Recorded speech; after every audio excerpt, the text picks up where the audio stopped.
You ever catch yourself complaining about the dumbest stuff? Like, ugh, my coffee isn't hot enough. Or, why does Netflix keep asking if I'm still watching? Yes, I'm still watching.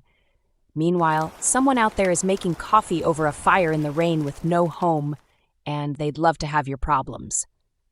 Hi, I'm Jessica, avatar for I Gold It, here to keep it real with you. But don't worry, I'm not here to remind you of that crappy coffee you got. I'm here to show you how gratitude is actually a cheat code for life, and how to make it so easy your brain has no choice but to feel happier.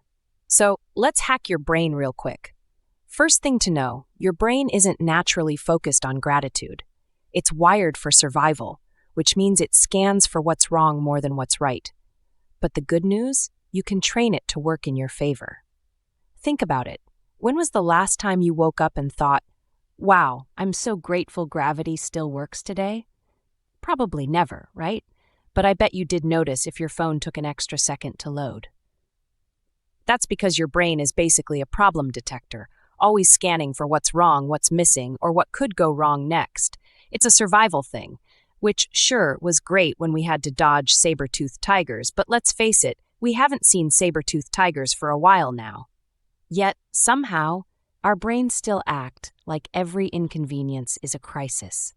Instead of life or death dangers, we stress over slow Wi-Fi, long lines, or losing our car keys like it's the end of civilization as we know it.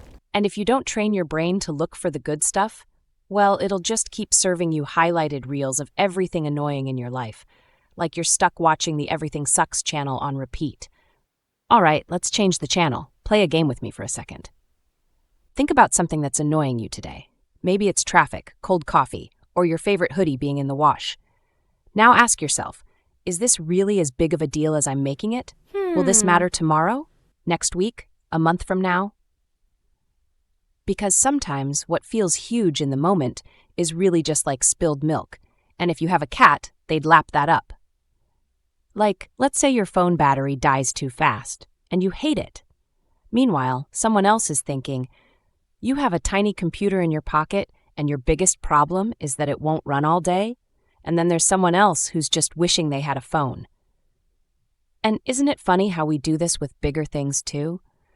We spend so much time hating on our job, but forget how happy and grateful we were when we first got hired. There is only 3 words I can think of right now that can sum all this up. Perspective. Changes. Everything. And speaking of perspective, here's something wild.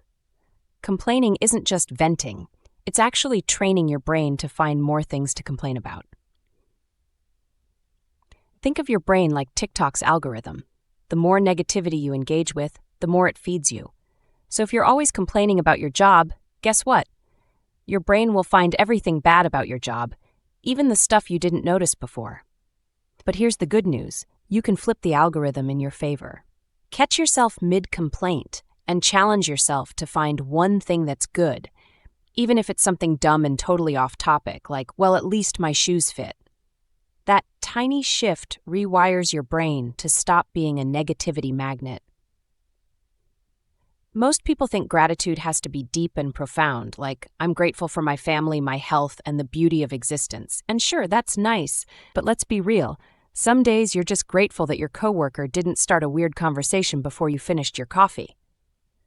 And that's where the micro-gratitude hack comes in. And yeah, I just made that word up. Find ridiculously small things to be grateful for, like, I'm grateful I found matching socks today. I'm grateful my cat didn't knock my milk over and lap it up. I'm really grateful the person ahead of me in line forgot something. Instant fast pass. Tiny wins, huge impact, at least for me. Now, here's something else to think about today, from me anyways. Have you ever had a moment where you're super grateful for something you did earlier? Like, shout out to Past Me for meal prepping. Now I don't have to cook today. Or thank you, Past Me, for filling up the gas tank so now I don't have to stop this morning. Yeah, that's gratitude, just on a delay. So start doing small things today that your future self will thank you for. Future you is out there. Give yourself a future gratitude. Having gratitude isn't about pretending everything is perfect. It's about training your brain to notice what's already good in your life. So here's your challenge. Drop one weirdly specific thing you're grateful for in the comments, like, I'm grateful my toaster didn't burn my bagel today. Or, I'm grateful I found my phone before I had to get my neighbor to call it. Enjoyed this? Hit like and subscribe. I share life upgrades every week. And on a lot of rare occasions, I don't. Consider it a gift. You dodged a rough draft. Oh, and don't forget, when they ask how you did it, tell them I gold it.